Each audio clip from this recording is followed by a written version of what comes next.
Mes chers amis de l'éducation catholique, nous traversons en ce moment un passage difficile à cause de la pandémie. Nous avons tous pour désespérer. Nous qui sommes croyants, nous portons en nous l'espérance. Nous croyons que le monde vaincra cette pandémie et nous vivrons bientôt une vie normale. La tempête nous fait vivre beaucoup de changements en très peu de temps.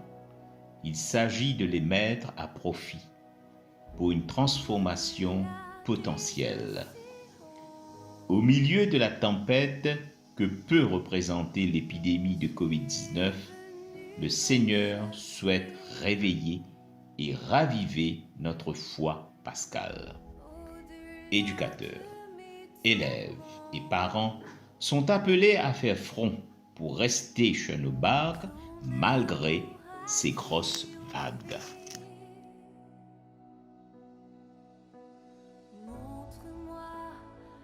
Évangile selon saint Marc. Ce même jour, sur le soir, Jésus leur dit : « Passons à l'autre bord. » Après avoir envoyé la foule, ils l'emmenèrent dans la barque où il se trouvait. Il y avait aussi d'autres barques avec lui. Il s'éleva un grand tourbillon et les flots se jetaient dans la barque, au point qu'elle se remplissait déjà. Et lui, il dormait à la poupe sur le coussin. Ils le réveillèrent et lui dirent : « Maître, ne t'inquiètes-tu pas de ce que nous périssons ? » S'étant réveillé, il menaça le vent et dit à la mer : « Silence, tais-toi !» Et le vent cessa, et il y eut un grand calme. Puis il leur dit : « Pourquoi avez-vous ainsi peur ? Comment n'avez-vous point de foi ? » Ils furent saisis d'une grande frayeur et se dirent les uns aux autres : « Quel est donc celui-ci à qui obéissent même le vent et la mer ?» Parole du Seigneur.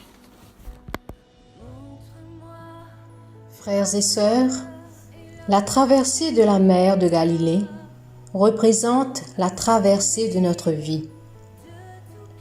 La mer représente notre communauté, notre pays, notre monde. L'histoire se passe à la tombée de la nuit. Dans notre pays, depuis une semaine, la nuit semble tomber. Sur nos routes, dans nos villes, c'est le silence et le vide. Cette désolation se sent dans l'air, se ressent dans les gestes. Les regards le disent. Nous avons été pris au dépourvu, comme les disciples, et comme eux, nous avons peur. Nous sommes tous dans la même barque. Ce qui est difficile à comprendre, c'est ce que faisait Jésus pendant que ses disciples étaient effrayés. Il dormait paisiblement, malgré le bruit. La réaction de Jésus est en contradiction avec la nôtre. Nous sommes préoccupés par la quantité de nourriture que nous devrions stocker. Nous avons peur, peur du lendemain, peur pour notre emploi, peur pour notre vie. Alors, nous appelons au secours. Nous voulons que Jésus se réveille. On ne comprend pas pourquoi il ne réagit pas comme nous. Que faire ? Maître, nous sommes perdus. Cela ne te fait rien ?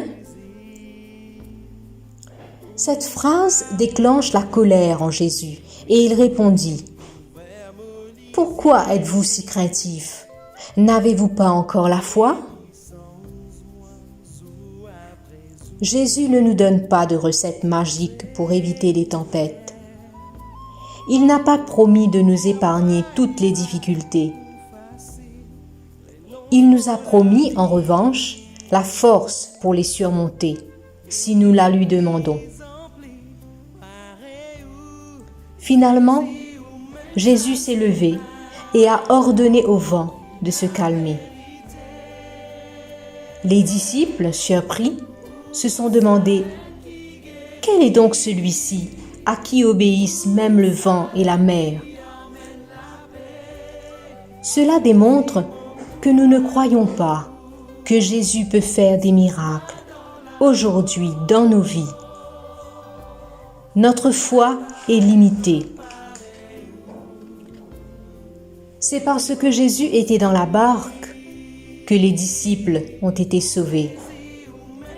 Et ceci est pour nous également la meilleure garantie contre les tempêtes de la vie. Comment garder Jésus avec nous ? Par la foi, la prière et la fidélité au commandement. Frères et sœurs, prions ensemble afin que notre foi soit inébranlable et que nous puissions ensemble sortir vainqueurs de cette crise. Amen. Qui me poursuit.